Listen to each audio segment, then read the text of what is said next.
Well, today's day 5 of my 30-day journey of eating like a Mayan.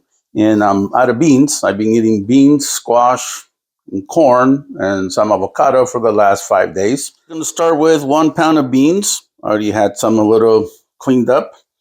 But what you want to do is make sure that there's no rocks in some of the dead beans, usually dried up, and it'll actually look like rocks. So first thing we're going to do is rinse them.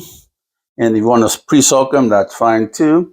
But we are going to add them to the pot. We are going to add half an onion. Half an onion is good for a pound of beans.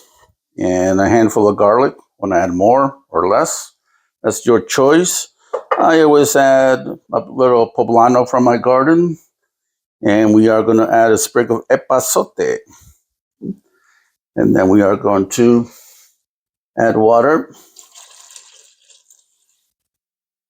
And if you don't pre-soak your beans and you're using a pressure cooker, you want to make sure there's enough water because you will not be checking the water. Not that the water is going to run out, but what's going to happen is once all that water gets absorbed by the beans, there might be some beans at the top that are not covered by water.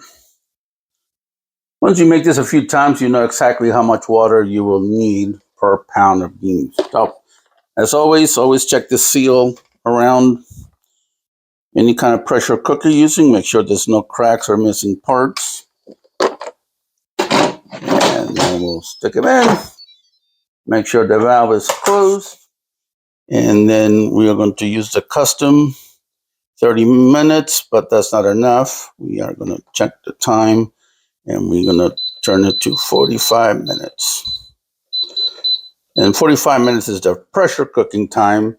It will take a few minutes for it to get to that steam part. And then we hit go. And we'll come back when ready.